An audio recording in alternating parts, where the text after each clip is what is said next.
朱总，不好了，东两山的那批货漏了。什么？张启试飞后发现了东两山的货，把其中一箱交给了清河机场的北平航空防务，让航委会来查。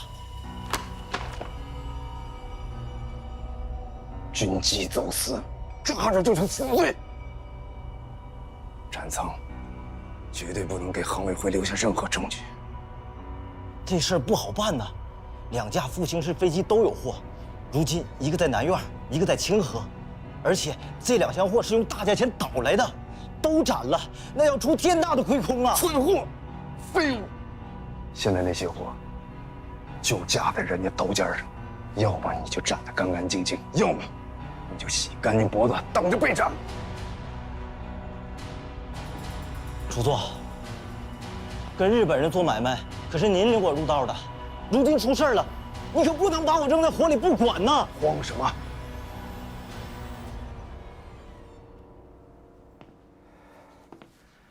北平最近也不太平，清河防务站的那帮人都在忙于空中防御，那批货也不是人人都懂，不会当成要事来办。至于清河仓库里的那箱和飞机上那2箱，你想办法处理，处理得好，还不至于损失太大。知道怎么做吗？我知道，这次绝不失手。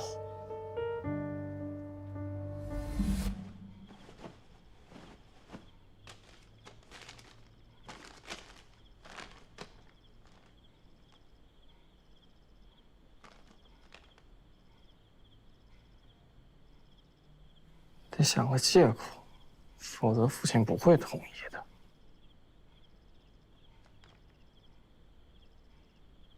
哎，对了，就说去军训。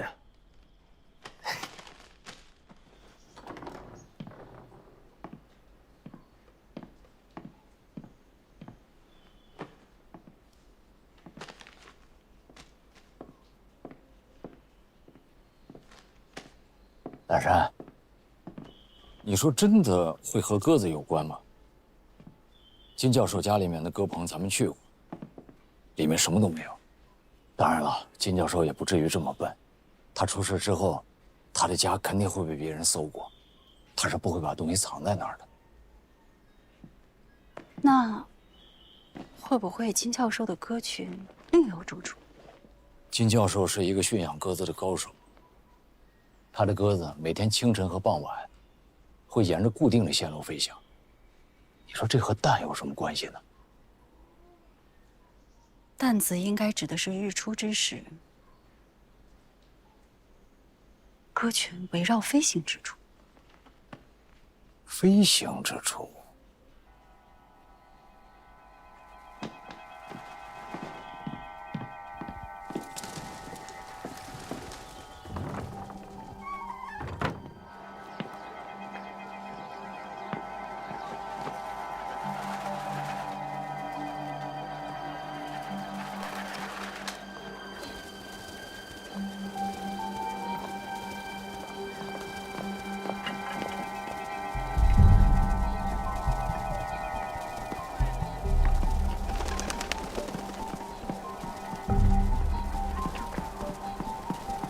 田先生，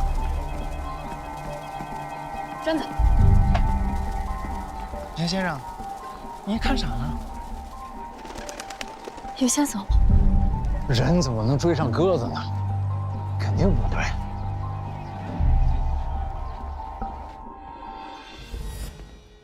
日本有效地完成了高度发达的工业化文明，很早就摆脱了单一的农耕文化，这在整个亚洲来说都是具有先进性的。日本建立了大东亚工农圈的构想，鄙人正是一直忠实于这个新亚计划，并以推进此构想为己任，希望通过我和诸位学者的共同努力，让大日本帝国强大的文化实力与更加强大的国力，来帮助中国乃至全亚洲度过农耕文化带来的落后与荒芜。他从一开始就一直在胡言乱语。是吧？说到中国文明之上古时，中国人信奉的是黄帝，是炎帝，是尧舜禹，是夏商周。但其实，这个禹，大禹治水第一次出现是在《山海经》，但《山海经》完全就是荒诞不经的传说。《山海经》并非完全是虚构。比如说，四方风牛骨，可以说是和《尚书》尧典当中相对应。由此可以证明，《山海经》当中最起码有一部分是真实的。不仅夏商的历史是假的，就连周朝的历史也有半数为假。你胡说！甲骨文的出土足够可以证明殷商是真实存在过的。一派胡言！你们连那些殷王在位的时间都算不清楚，所谓的殷商史，只不过是笔糊涂账而已。中国人不仅连自己的祖先是谁都不清楚。再说到崖山之后再无中华，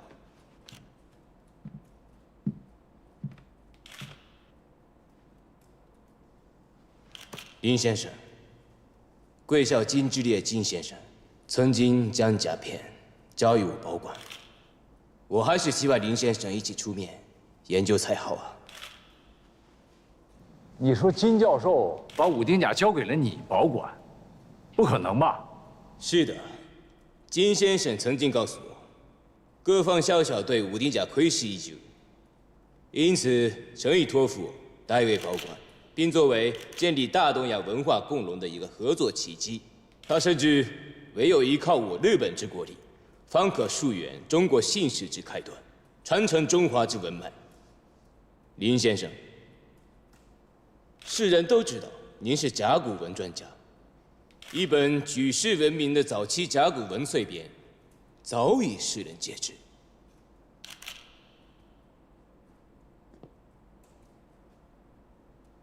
冈山先生，从刚才我就听到了你的一番论述，坦白来说，大多都是无稽之谈。请问，什么中国姓氏需要日本人来帮助确定？中国文化需要日本人来帮助发扬？您从这里出门不到10米，就可以看到普通人家锅上炖的东坡肉。我们端午节吃的粽子是为祭拜先贤屈原，就连大门上的对联都点出经史。没错。这个世界上有这么多国家，可是日本与我国朝夕相伴，视为邻亲。日本博兴则促我国维新革命，而昔日欧洲战起的时候，日本亦有对我国之请求，如此相得益彰。我国人最讲大是非，重情义，讲礼节。您刚刚对中国人不敬，对中国历史不敬，冈山先生，我认为您需要道歉。对，您需要道歉，应该道歉。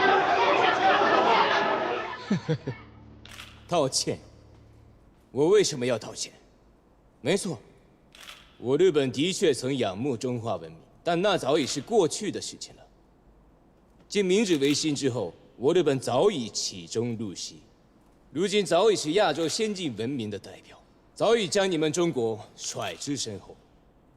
你们无力保管的文物，是我们在保护；你们无法传承的文化，是我们在发扬。冈山先生，你听我说两句。1899年，国子监祭酒王懿荣先生发现了甲骨文。1928年，在我们国家河南安阳的小屯，出土了大量刻有文字的龟甲和兽骨，这就给我们这些研究历史的人提供了大量的依据。我们可以把地下的文物和我们祖先留下的典籍对照出来，来证明我们的殷商历史和我们的西周历史。我是复华大学国文系的教授，复华大学委托我写殷代历法考，来证明我们殷代历法的存在。当然了，现在我们国家的信史起于何时，口说是无凭的。我会把这本书写出来，向你证明，向世界史学界证明。林先生，看来金之烈金先生对您不大信任。明知您在写殷代历法考，可为何武丁甲不交给你？偏偏托付给我这个外国人。武丁甲是否托付给你，我不知道，口说无凭，眼见为实。但是我知道，贵国有很多别有用心的人，采用低价购买、私自组织科学考察团，甚至于盗掠的方式，从我们国家抢走了1000多片的龟甲。我不知道，你讲的这种保管，是不是以这样的方式？请你回答。冈山先生，能不能详细的回答一下凌先生的问题？诸位，我确实在保管7年前挖掘的极其珍贵的刻字龟甲武丁甲。我这里有一张真正武丁甲的照片，大家仔细看。据说这件文物在刚出土的时候就被日本记者以非常规的手段进行了拍摄。冈山先生所说的文物是否真的由中国学者交到您的手上了呢？他现在是在中国还是在日本？能出示文物吗？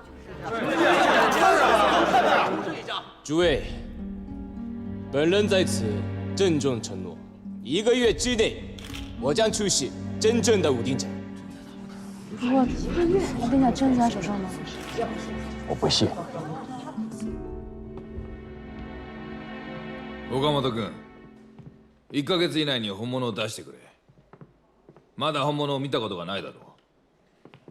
私の知る限り今公表しているこの写真はおよそ7年前、我々のスパイがカナンに潜入し撮影した亀甲の写真を加工して拡大したものだ。1ヶ月以内に本物できるね。もともと武条湖の手がかりはなかった。しかし今日の会議で大物が釣れたぞ。まさに中国人のことわざ通り、探し物はひょっこり見つかる。両門学は必ず手がかりを持っている。安藤大佐はただ人をやって両門学を見張っていてください。这个冈山信一他是个学者，为什么要讲出这样的观点来？我估计他没安好心。凌先生，孟小姐，栓子，你们这是去哪儿啊？回家呀。回家？蹭车呀！我送你们。哎，不用了，栓子，我们。凌先生，您坐这儿。哎呀，别客气，您走10步啊，就是我1步的事儿。哎呦，烦劳你了，栓子。孟小姐，您坐这儿。谢谢你，亨利哥。哎，别客气。那2位坐稳哦。坐稳了，伯伯。哎，慢点啊，栓子。好嘞。怎么会在日本人手里？金伯伯这么严谨的人，应该不会把东西交给别人。肯定不在日本人手里，这件事情不对。如果在的话，冈山信一今天应该拿出实物来，而他手上只有一张照片。林伯伯，刚刚日本人说的武丁甲，是不是在安阳的时候那个乡民提到过的？哎呀，你一个小丫头，不要再关心这些事情，以后不许再提啊！凌先生，一直有个事儿想求您。哎呀，栓子，你就说嘛。我媳妇儿要生了，哦，想求您给孩子取个名儿。好啊，这是喜事儿，好事儿啊，对吧？你姓武，这是你们家的第1个孩子，对吗？对呀。那我得慎重点，你给我点时间，好好想想，啊，成。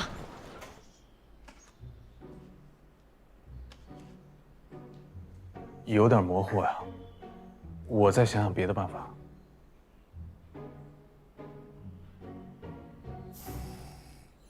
这拍的是个什么玩意？还想想别的办法，好像你有多大学问似的。你有 X 射线衍射这个想法没问题，但不能就到此结束啊。有没有想过再调射锋的强度吗？哦，对呀，我应该先问您借富华的物理实验室调一下的。笨蛋，这充其量就是个半整体。至于你那个，招飞启事，现在我给你贴到校园里就行了。但你劝我个完成品啊！是啊，日后一定给先生补上。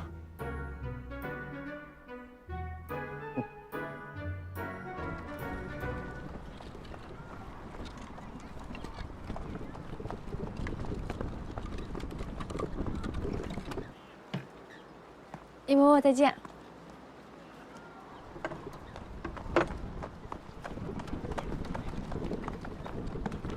孟小姐，张启，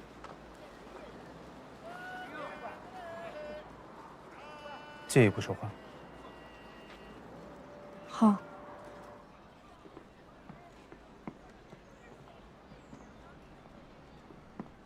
我来看曾先生，这么巧，又遇到你。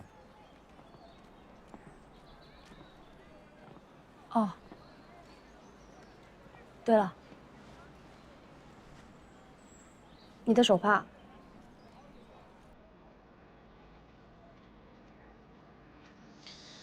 你不用还我了。明天复兴号入库，我回杭州。不过很快，我会回来的。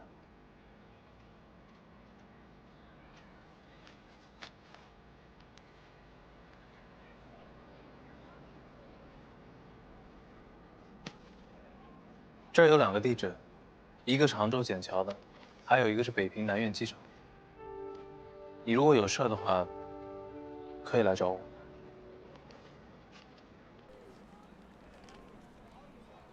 还有这个，你干嘛偷拍我？不喜欢啊？不喜欢，那我就放在洞幺9上当导航塔了。不行。我要当导航塔。不行。算了。不过什么是洞幺9导航塔？是这样，飞行员呢都会把自己的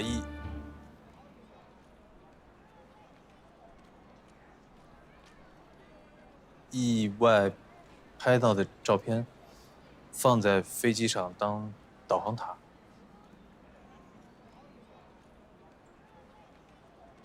照片上的人呢，只要抬头就可以看到飞在天上的飞机。飞机里的人，只要看到照片上的人，就可以找到回家的路。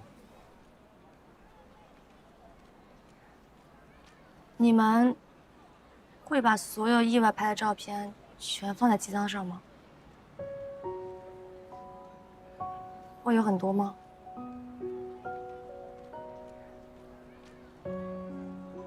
我到现在就意外拍下过这么一张照片，而且我觉得以后应该也不会再有了。我跟你打个赌，只要以后你抬头看到天空，就会想到我。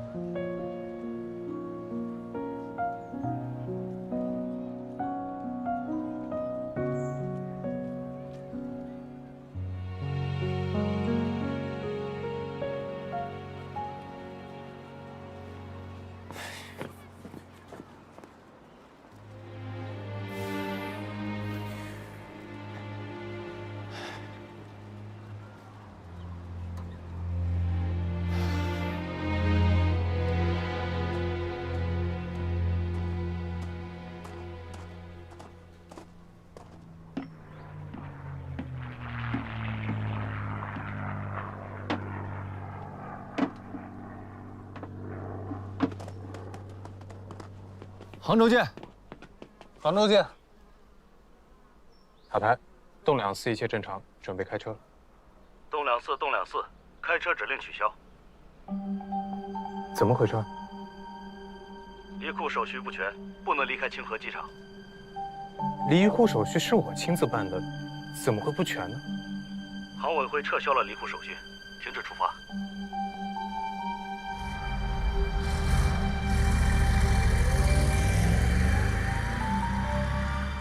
陆副处长可知为何不让洞2、4离库？复兴号试飞漏油严重，差点让党国精英出了事情啊！漏油的是洞2、3，洞2、4一切正常。这也是航委会的意思，认为我们国产飞机尚不符合飞行标准。陆副处长，北平吃紧，复兴号是否能尽快办理入库？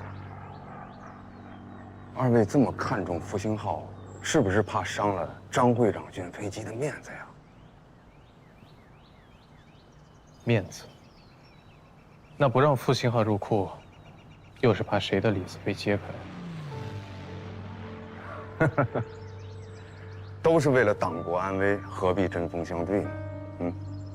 这样，我派机械师好好检查一下复兴号，也就晚个几天，确定没有问题，就让它飞回杭州，如何？对了，曾念桥已经通过审查，今天就可以归队，可喜可贺。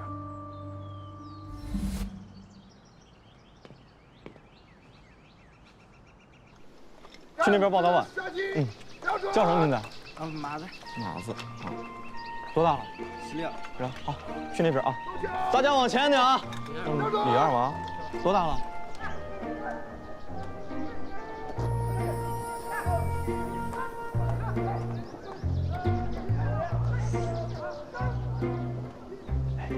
你好，我是新来的，长官让我来领武器。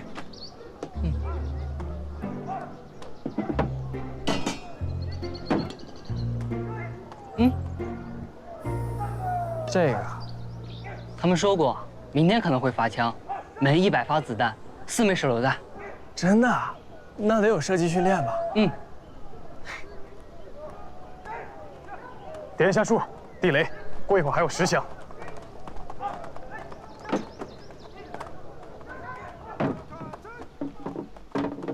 哎，这可是地雷。是啊，没错。好。明天下午就去买来，待会儿我教你。好。你手上这是什么？啊，出门的时候我奶奶给我系的，保平安。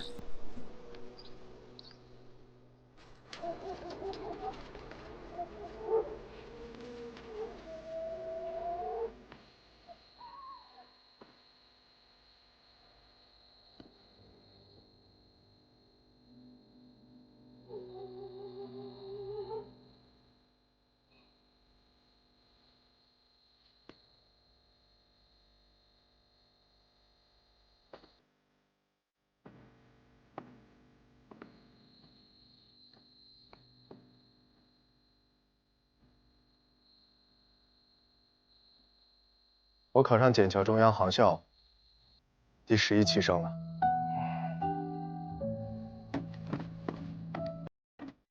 你考什么了？你考？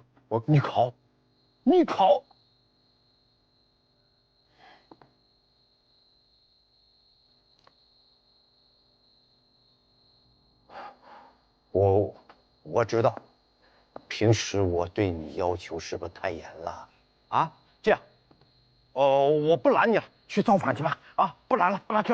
我从军了，现在就要去南苑机场报道。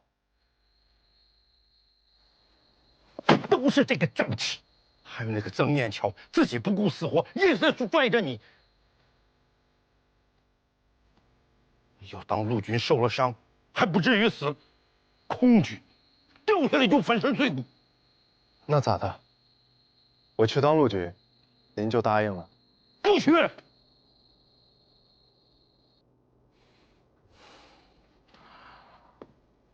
破山啊，你不喜欢我，不愿意跟我学物理，但你得学点东西吧？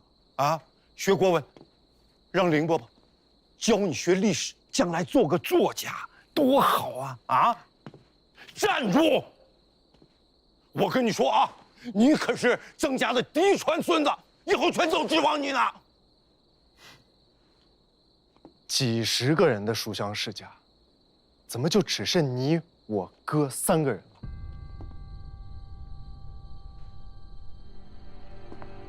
你因为嫌弃我娘，从不归家才活下来。胡说！我一定要去从军。这杀祖灭种之仇，我一定得报。反了你了，真是反了你了！我到了京城，我从来没打过你，今天我一定要把你打醒，让你当兵，你还当不当兵？当不当兵？还当不当兵？笕桥招飞公告是您替张教官贴到学校的，怎么我去参军，您还不乐意呢？你说我亲儿子，那别人家的儿子就没有亲人吗？就该别人家的儿子去扛枪保护您的亲儿子是吗？若人人都是这个想法，那这个国家迟早要完了。我不许你当兵，不许你当兵！我娘，我姥姥，我姥爷918那年是被日本人炸死的。你只是听了一耳朵，掉几滴泪而已。我呢，我是从死人堆里爬出来，我娘都是我亲手挖坑埋的。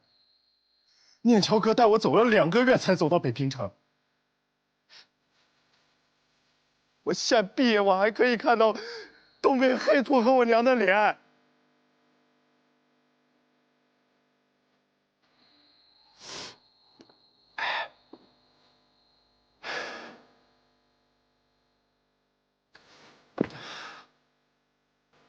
您给了我生命，亲手养了我5年半，这恩情我记着。我平时待您不敬，今日我都跟您认错。我知道您想待我好，但我所求绝不是一世安稳。我想回东北，我想回去看看我娘、我姥姥、我姥爷。我每晚做梦，梦到都是满山遍野棒槌草、芍药花。再过几天，就我娘42周岁阴寿，她一定不会希望自己儿子是个孬种。你让我走，就算我死了，也绝不会埋怨你。以前没跟您磕过头，以后怕也没机会了。今天我全磕给您。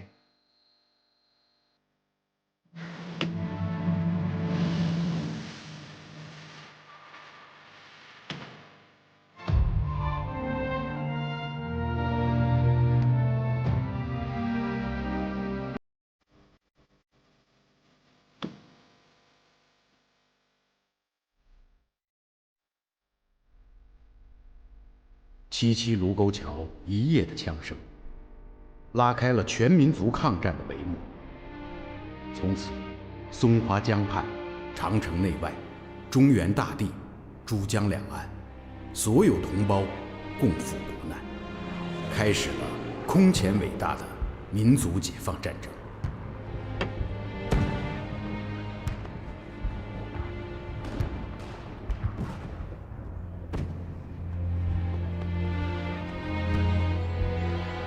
爸，响了1晚上了。是啊，这南边炮声响了1宿啊。妈，你把被子挂窗上干嘛呀？这四方被子啊，可以保四方平安；窗上挂被子可以防冷枪。这被子还能防冷枪呢？对呀，你不懂。这老辈人说了，庚子年间那一回啊，闹八国联军。这城里家家户户哪一户不挂着四方被子啊？你出来干啥呀？进屋去。说这都6点多了，海晨这小子跑哪儿去了？还不回家？哎呀，海晨这孩子也真是的，这兵荒马乱的，去什么军训呀？可千万别去了城南呀！爸，妈，海晨跟我说过，他要去29军参加阅兵团。什么？他从军？咱什么军呀？这会儿啊，你为什么不早点说？哎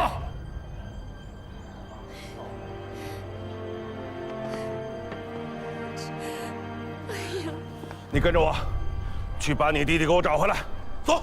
孟秘书长，孟秘书长，学校出事了，周校长让我尽力赶紧回学校开紧急会议，商量学校南迁的事儿。那你弟怎么办呀？这样，海棠，你去把你弟弟找回来。老吴，我自己想办法去学校。今天啊，我把我姑娘海棠交给你，她要把她弟弟找回来。你说这小子说什么从军去了？你说这兵荒马乱的，拜托你了啊！拜托了。您放心吧，走吧，海棠。拜托了啊，注意安全啊！你注意安全。这怎么办呀，老孟？注意隐蔽！来这边！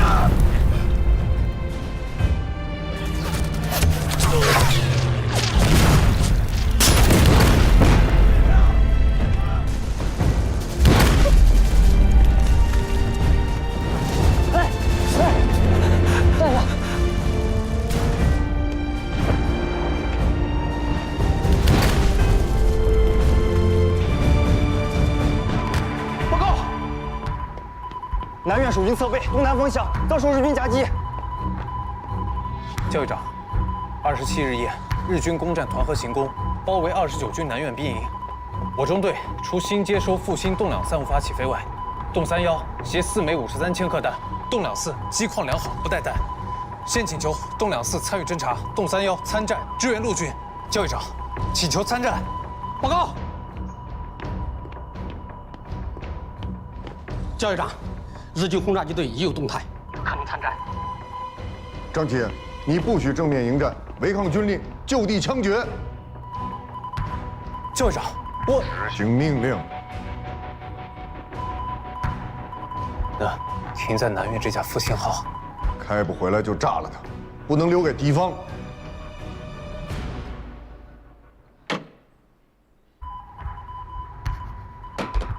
怎么了？让我们丢掉一切逃回去吗？运输机5点到，5点30起飞。新飞学员待命了。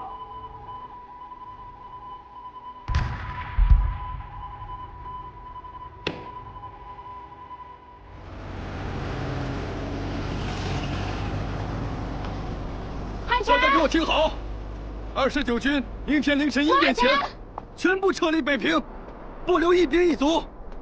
愿意跟着走的，立刻出发，跟着29军去保定。不愿意跟着走的，连路费，就地遣散。小别火，想活就起来走。海晨，挨个给我问。海晨。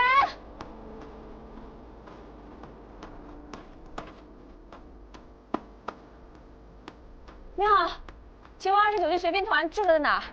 随兵团应该还在南苑。南苑。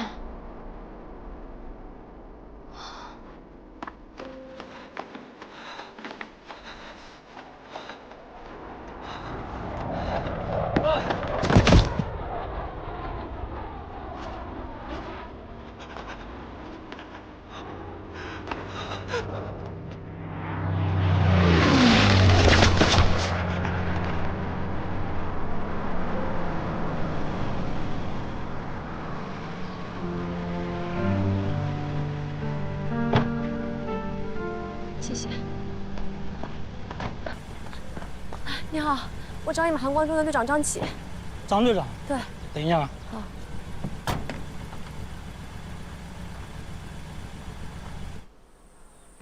孟小姐，张启，你怎么来了？张启，你能不能帮我找找我弟弟啊？海晨，他怎么了？他一定是考不上剑桥，就去29军参加学兵团了。我听说就在这里，能不能帮我找找他？怎么办？他还18岁都不到呢，我要去找。穆海棠，前面就是战场了，真正的战场。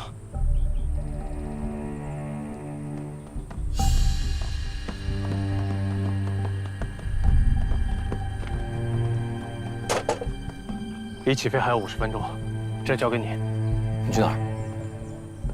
如果我回不来，你护2垒114准时起飞，然后执行轰炸机上任务。拜托了，二哥，你护孟小姐随运输机撤离。队长，注意安全。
海辰，穆海辰，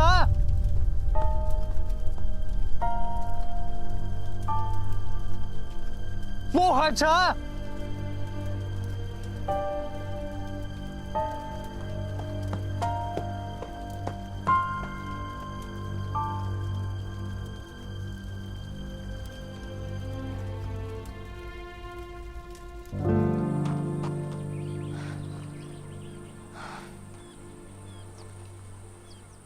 怎么还不回来啊？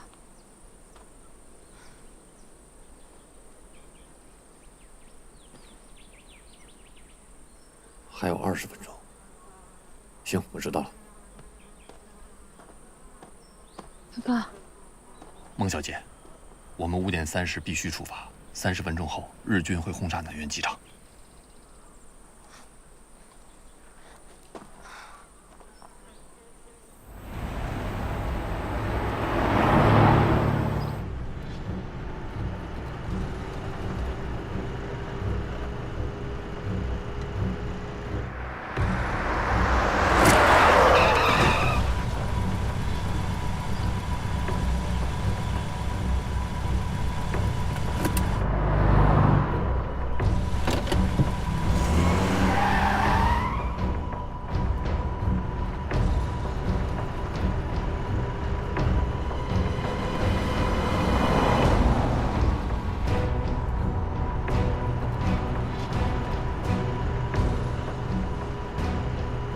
你受伤了，别乱动，我带你去找你姐。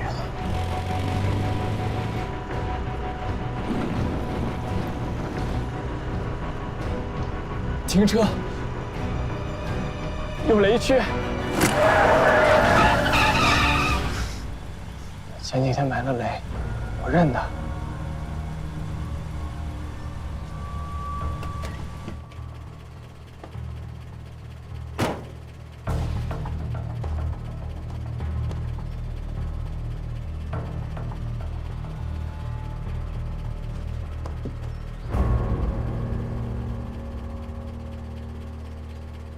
海城，往那边挪，把重量分担到另一边。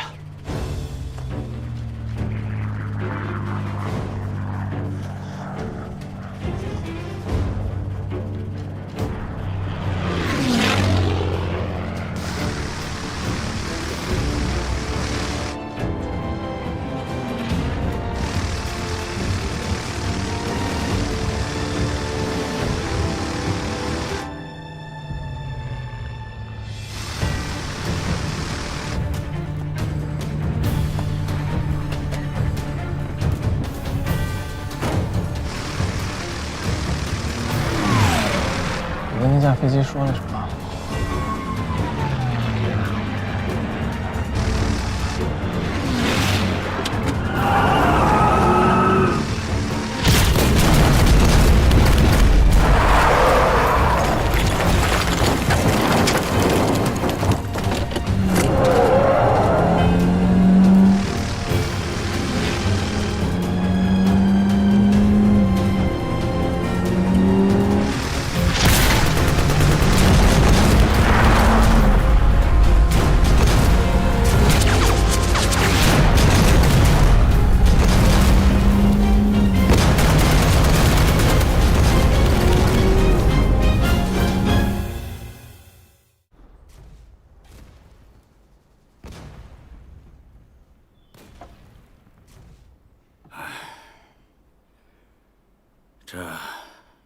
这又是哪儿在炸着呢？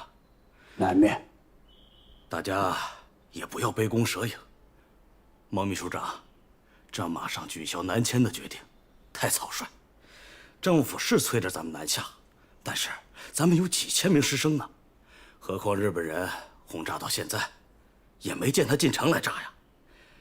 只要别轻易像赵登禹他们，真的撕破脸对着干，日本人也不会一点斯文也不留啊！你讲的什么混账话？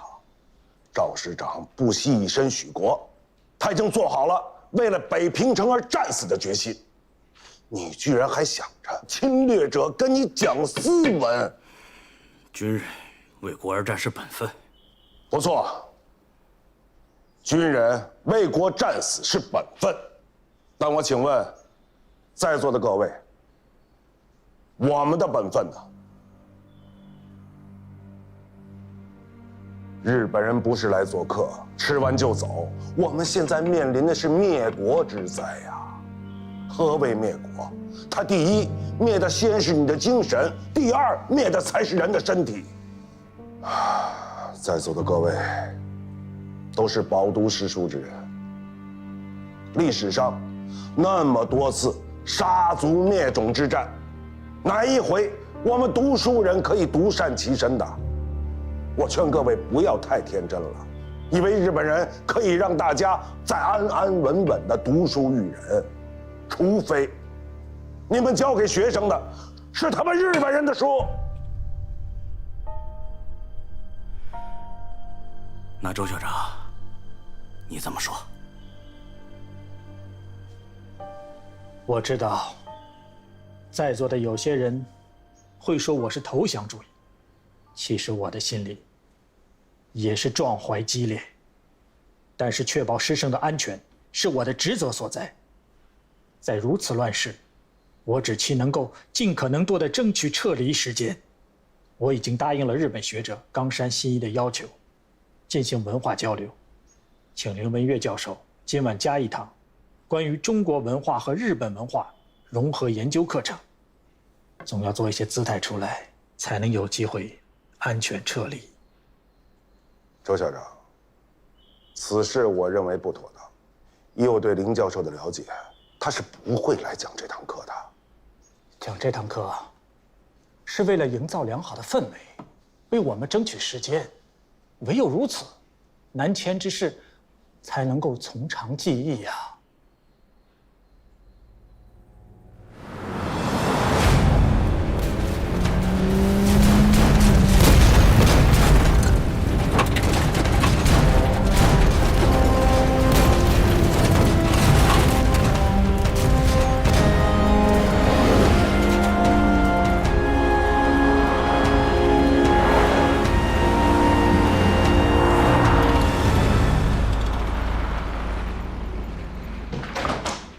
什么事情这么急啊？校长，燕西大学让日本人给炸了啊！教学楼、图书馆、宿舍全完了，校钟也被日本人给拖走了，说是要熔了做子弹。吴然，请文月今晚务必加这堂课。这是救学校于水火，取消南迁之事，出项准备从现在开始。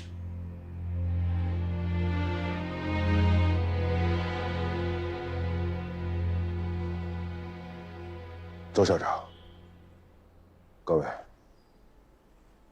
今天晚上这堂课，我来想办法。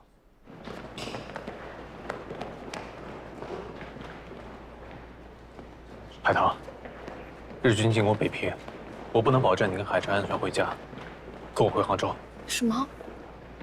日军轰炸机马上就要到了，海晨也急需治疗，运输机上只有军医，你别回去，太危险了。不行。海晨跟你们走，我先回家。也好。张琪，李教官，带他上去。是。把他抬起来，轻点。醒醒，小兄弟，听得见我说话吗？坚持住，我们很快就到医院了。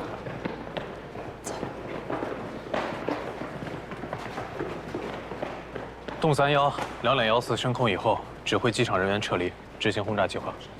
我去清河机场，加洞2次归队。起了兵了。二哥，他不跟你去杭州吗？队长还有任务，孟小姐快回家吧。全部都要出发！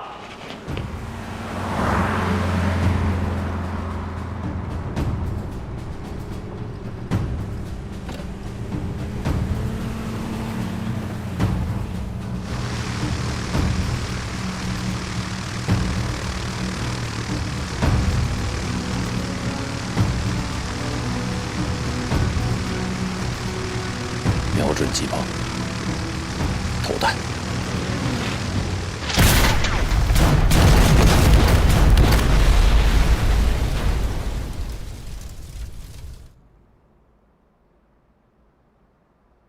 请大点声。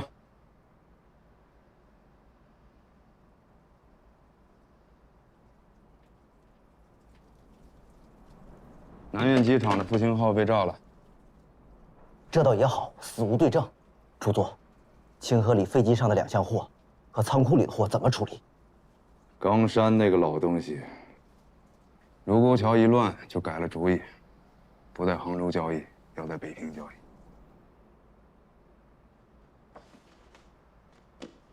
这2天你去清河把货处理一下，后天一早去这里交易。这回保证完成任务。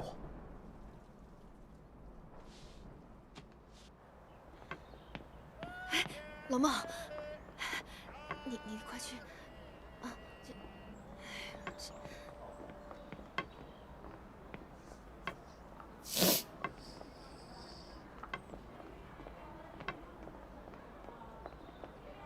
海棠，你弟弟呢？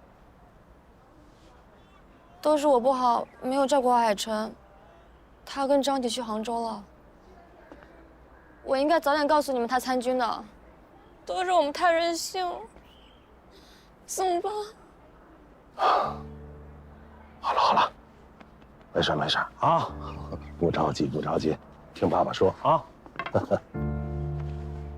女儿啊，你跟弟弟都长大了，早就该经经风雨，见见世面。他跟张琪一走挺好的，最起码我们知道他在哪儿，还有人关照他。现在这些事都不要想，你现在的任务就是跟你妈赶紧收拾家里的东西，不要带多啊，只带必要的。我们呀，马上就南下去杭州了，到时候你再去找海晨。我们也要去杭州啊？对啊。那这房子咱得找人看着吧？孩子养的猫能带吗？你说马上，那要带什么不带什么呀？我刚给海棠扯了块布，要给她做新衣服的，那得带着。老孟，你最喜欢的那几套茶具得带着啊！带。海棠，你记住了，如果爸爸明天不回来，你到了杭州照顾好妈妈，把弟弟找回来。你们不跟我们一起去吗？哎呀，爸爸要去趟林伯伯家，天大的事儿。哦，如果我赶不上跟你们一块儿走，我跟老林在杭州跟你们会合啊。哎，你都2顿没吃了，吃完再去吧。呀，你怎么这辈子拎不清楚轻重啊？就知道吃饭。哎呀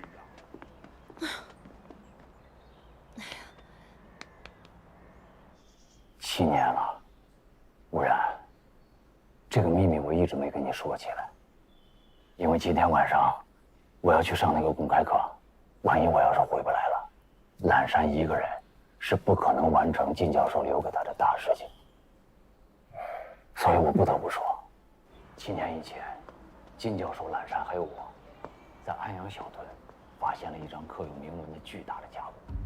根据我们3人推断，这张龟甲是商王朝第22代君主武丁王时期留下来的东西。丁甲。这张甲片的独特之处不仅在于大，而且它刻有不同的真人名，达6人之多。我们根据这个真人生活的真实年代，可以推断出阴历法。这块甲片太重要了，它可以带着我们达到3000多年前的那个岁月啊。文远啊，日本右翼一直在质疑我国殷商这段历史是不是真实存在。你刚才说的这款甲片所传达出来的信息，恰恰是这段历史真实存在的佐证，学术价值太高了。所以啊，这张甲片一经出世，日本人马上就盯上了。我跟靳教授之间有约定，他保存甲片的原件，而我这边他只给了我一张拓片，用于学术研究。但是时间长了以后，我也发现了一个问题：拓片毕竟是拓片，天干地支那些非常精细的刻画模糊了，极其细小的划痕也不清晰。所以，一旦到这本书我写完出版的时候，就必须要有真实的甲片，或者说更加细致、准确的拓片，来辅助证明。就是说，金教授走之前，没有把这个甲片交给你，没有。我也觉得非常奇怪。我参加一个日本学者冈山信一他的学术研讨会，结果他在会上说，金教授把这张武丁甲交给了他，他会在1个月之内把真品公示出来。我当然不会相信他的鬼话，但是他的这番说辞，是不是很蹊跷？金教授绝对做不出这样的事。哦，是，他跟你说这个话，魏月，是不是这个冈山盯上你了？哎呀，我当时并没有太在意，但是我现在想想，让我去参加学术研讨会，应该是想从我这打探到一些武丁甲的信息。可是武丁甲，我这也没有任何的线索呀。如果这个武丁甲丢失了，那么我罪责难逃。我现在跟你讲这些，等于把你也拖下水了。所以我希望你得帮助我们，把这张甲片找回来。魏月，什么叫把我牵扯了呀？啊，国之文脉是你我的血脉啊！你跟金教授已经担负了7年，今天你把这么大的事告诉我，是我的荣幸。本来我都打算好了，我最近想去一趟南京史语所，把史语所里面存在的那些龟甲的拓片都复制一遍，都拿过来用于学术研究。可是今晚这堂公开课，我不知道自己还能不能回来。万一我要是回不来了，那么这张武丁甲的秘密，还有我的家人南山，还有钱英，拜托你了。不说了，我都懂。魏月啊，如果你要让我帮着找甲片的话，那拓片能不能让我看一眼？哦，拓片在，你跟我来。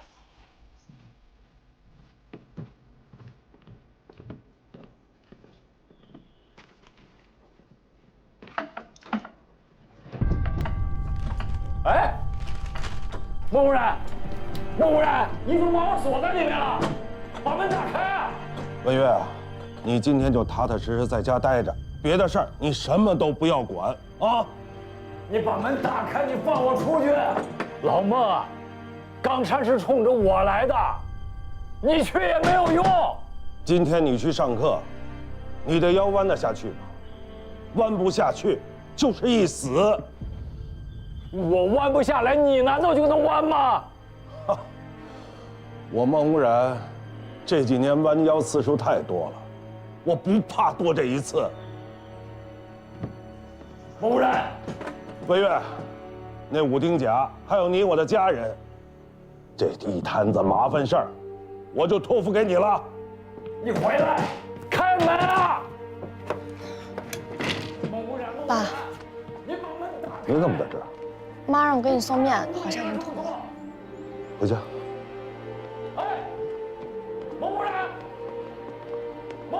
老孟，康教授，你这是在做什么？海棠，你先回家，我马上回。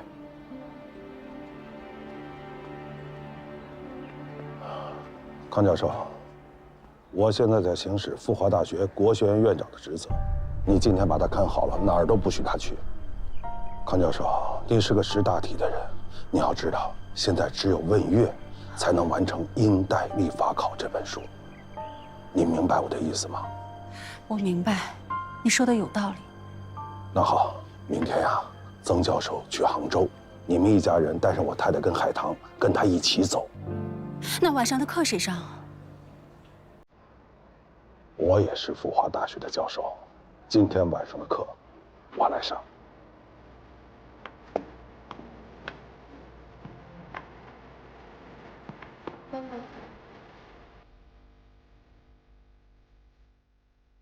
孟无染此刻抱着必死的决心，奋笔疾书。他要重新走上讲台，他要直面侵略者，他要保护林文月这样的国之栋梁，他要用自己弯曲的身板书写一个文人的刚强。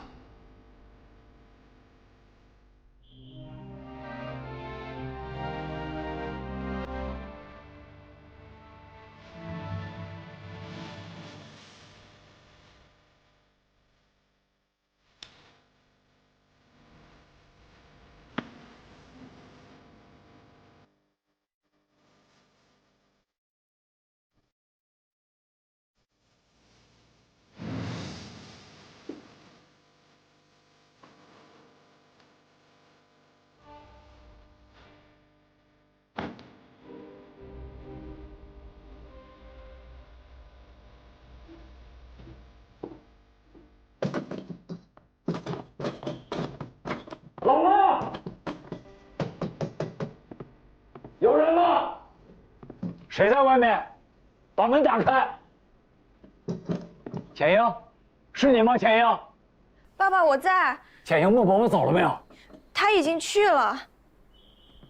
钱英，这个事情是这样的，今天晚上的课是应该爸爸去上的，但是孟伯伯现在替爸爸去上了，等于是爸爸应该承担的危险，孟伯伯在替爸爸承担，你懂吗？爸爸，可是我不想让你去，不想让你去送死。钱英，你觉得爸爸会死是吗？嗯。但是孟伯伯现在去了，他也会死，你懂吗？我们自己的危险不能让别人替我们来承担，这是最简单的道理。钱英，你懂吗？钱英，听我的，叫妈妈来拿钥匙，把门打开，快去啊！妈妈，懒山，懒山，你在门外。懒山，你怎么也那么不懂道理呢？这堂课是我的，我们不能让别人替我们来承担这种无妄之灾，你懂吗？如果老孟今天有个3长2短，我们该如何自处？你清楚我的为人，倘若他今天遭遇什么不测的话，我该怎么活下去？我的后半生怎么做人？懒山，把门打开啊！开门啊！懒山，快！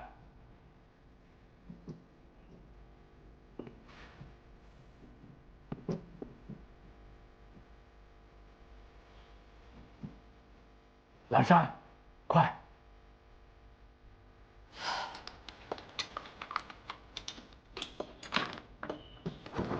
懒山，我现在过去还来得及。我明白，南宁市一所那边，我会亲自去他家过。好。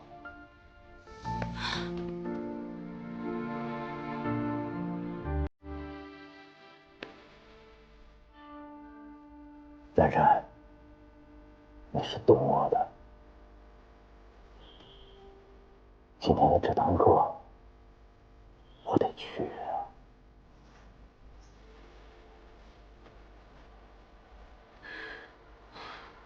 爸爸，钱英，记住，做人应该是清清白白的。今天晚上无论发生什么事情，要听妈妈的话。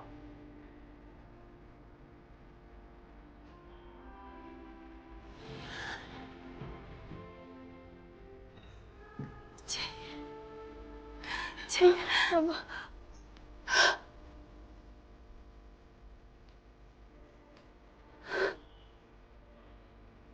他这个人，把亲人看得有自己的命在重。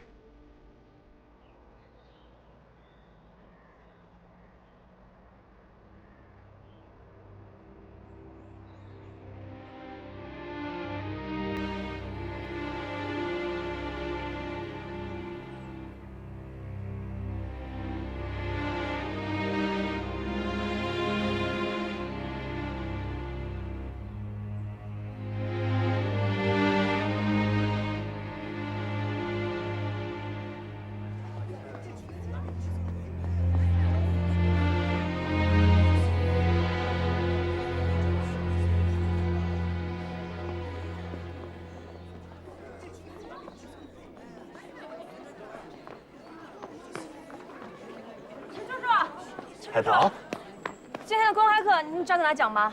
林先生的课，对，我正好去听，跟我一起吧。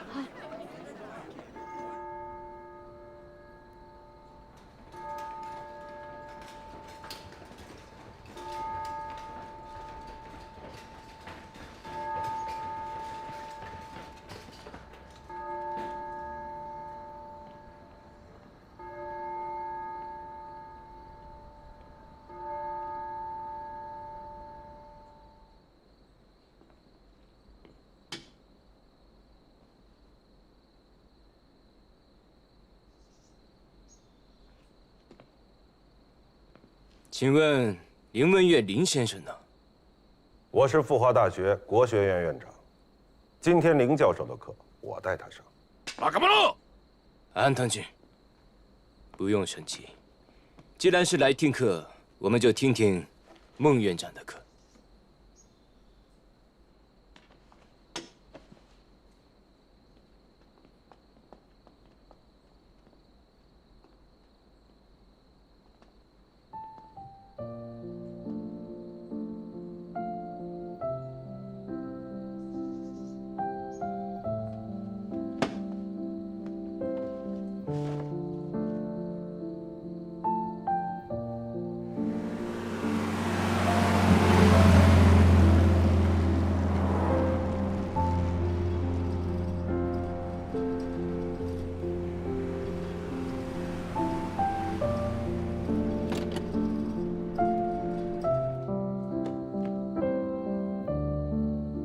同学们，请让一下。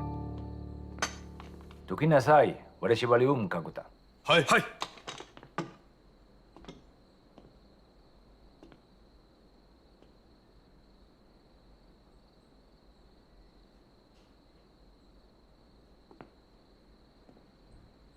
同学们，上课。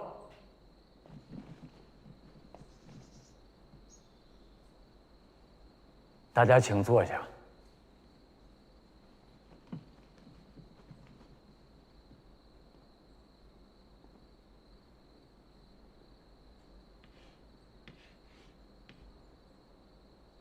这个字，我想大家都应该认得。怎么读？对，这是我们汉语的读法。日语也有这个字，他们读作“你七”或者是“嘿”，但无论怎么读，它的意思并没有改变。日代表太阳。同学们，日本是一个崇尚太阳的国度，它在中国的东方。较之于中国，日本人可以更早的看到太阳的升起。我今天要给大家讲的是，它是如何从我们古老的象形文字甲骨文演变到今天的。大家看好了，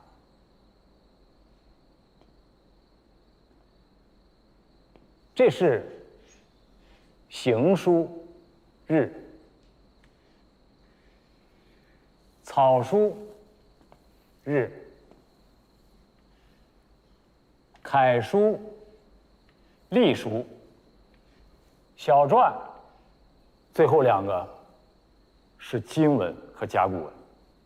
这是金文的日，最后一个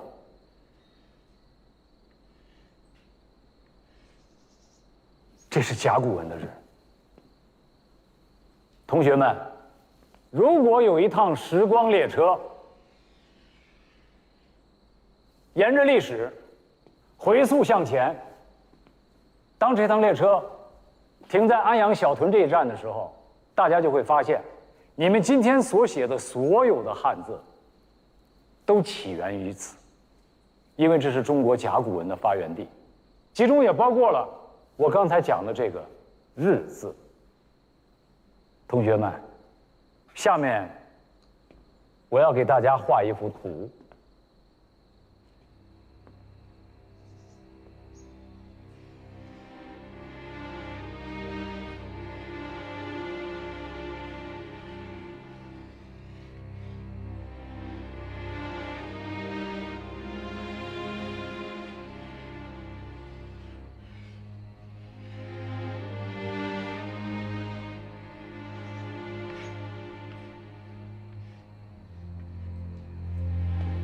这是南宋的地图，请注意看这里，如今的广东省。此处唤作崖山，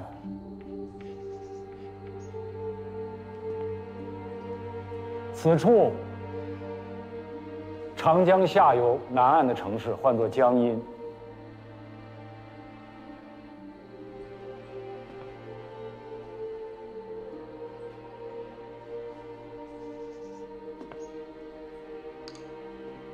今天为什么要跟你们讲这些？我想告诉你们，地理即是历史，历史即是文字啊。倘若要用最简短的中国文字来记录一个人的生平，我会如此写：陆秀夫生于盐城，葬于崖山，10万江阴父老。生于江阴，葬于江阴。那么好，我现在问在座的诸位一个问题：你们生于何地？你们将葬于何处？中文是世界上最美的文字。它充满了温度，它代表了象形的含义，它有着深奥的内涵。最重要的是，中国的文字是这个世界上连绵了3000多年而从未中断过的文字。也许你们会问，这个重要吗？孟海棠，你曾经就问过同样的问题，对吗？是的，李先生。我今天再回答一次，当然重要。如果你读不懂400年以前至100、200年以前的文字，曹方婷，你就不会因为读《红楼梦》而被老师罚站。何定军，你最喜欢的《西游记》就不用读了，因为你读不懂。如果你读不懂1000多年前的文字呢？滕王阁序，中文系的同学就不用再背诵了，因为初唐的气象万千，盛唐的波澜壮阔，你们是懂不了的。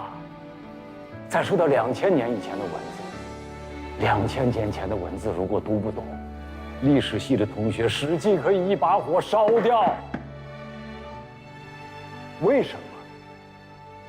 因为荆轲刺秦，因为秦时明月，因为背水一战，因为破釜沉舟，因为卧薪尝胆，你们铁定懂不了啊！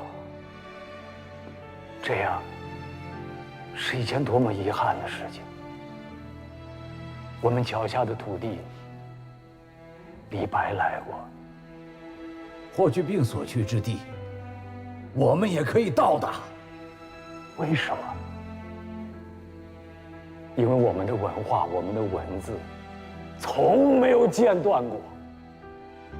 所以你们可以读书，你们可以看到大漠孤烟，你们可以看到江南春雨，你们可以听到文人风骨、英雄复健。今天你们还可以懂得什么叫衣冠不绝，华夏不灭。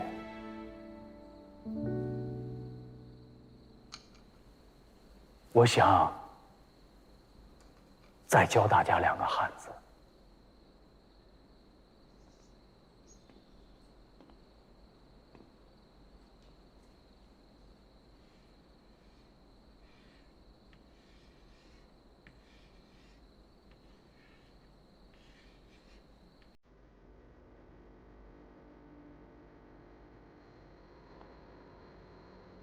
这2个字，你们懂吗？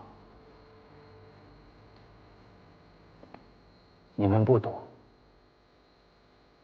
但是我不怪你们，因为这是甲骨文，我们最早的象形文字。列列旌旗下护卫的中央一片土地，还有兵戈护卫之下头戴王冠的一个人，他到底是什么字？我现在用现代文字的方式再写一遍。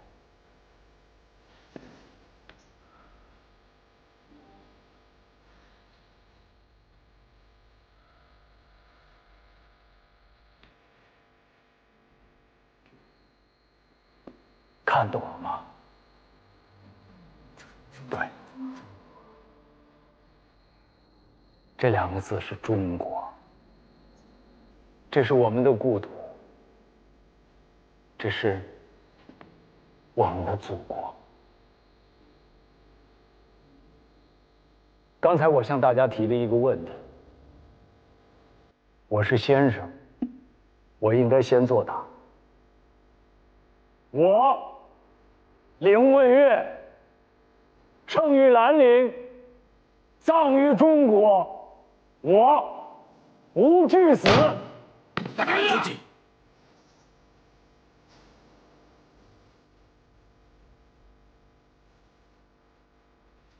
我孟海棠，生于北平，葬于中国，我不惧死。我陈代荣，生于天津，葬于中国，我不惧死。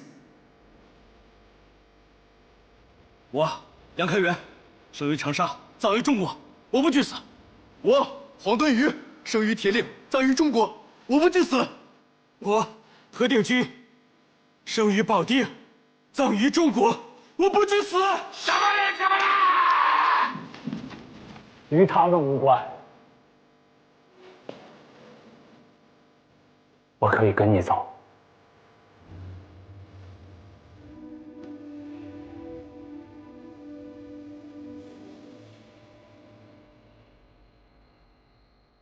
这清河防护就是个空壳了，这飞机和飞行员全部都调离了，连守卫部队也都调去南院了。这儿现在就剩你和我。慌什么？这上面不是说了吗？等一下飞机加满油，晚上8点45有中央航校的人来接收这架飞机。你们什么人啊？我们是中央航校的，奉命再检查一下栋梁寺的机况。你们先撤吧，这里交给我们。什么？军令提前了？你们谁是接收飞机的飞行员？哎，我们怎么不知道这事儿啊？抓紧撬开底舱，赶紧进货。是。快点，快点！里边！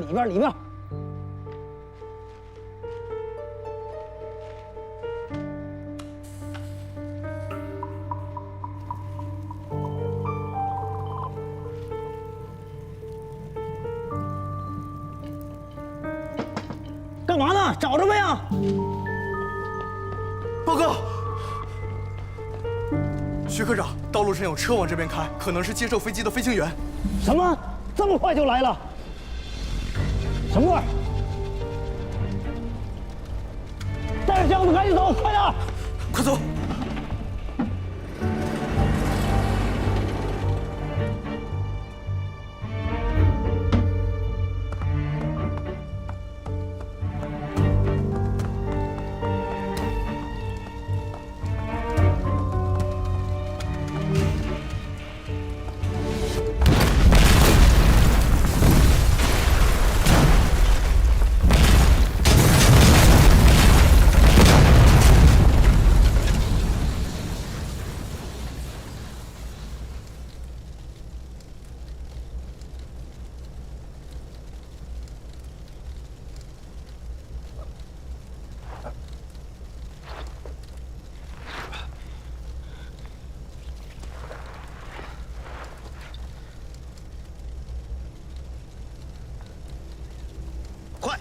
快点，快上车，快！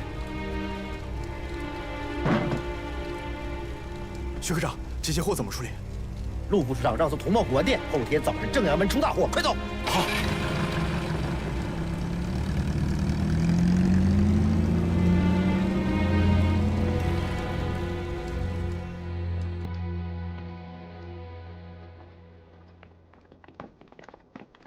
李先生。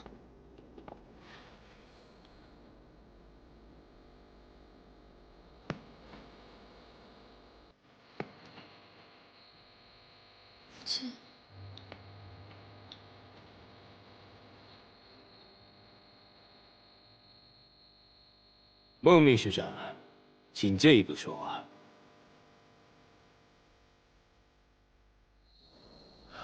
冈山先生，你们无权随便抓人啊！林文月教授是我们复华的教授，中国著名的学者，请你们马上把他放了，要不然，明天全世界的报纸都会报道你们日本军人如何破坏我们中国学者的。孟秘书长。明天恐怕会有更加震惊世界的新闻。这里的事，恐怕只有你我能协商解决了。我相信，孟先生一定是识时务的人。你什么意思啊？你到底要干什么呀？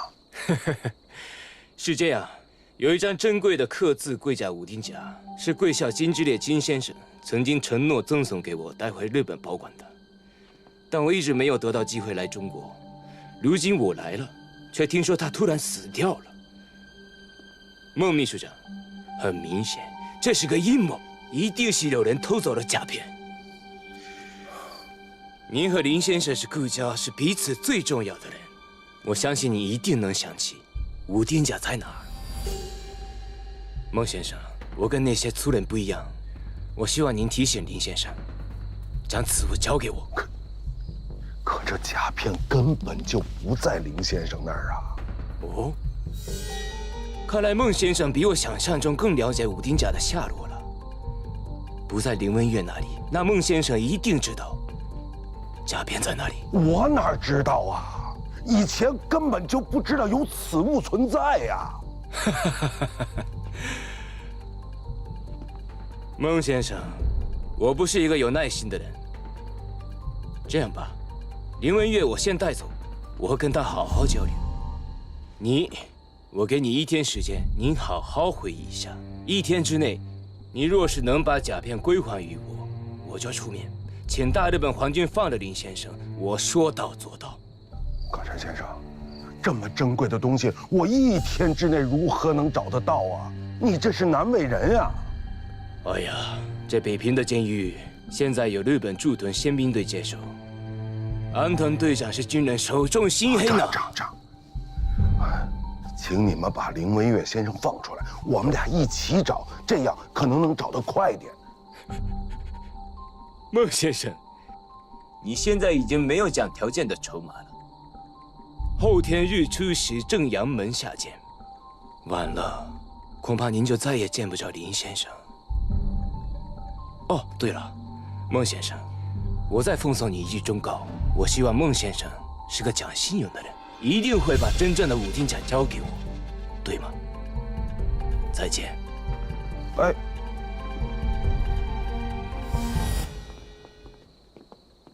父亲啊。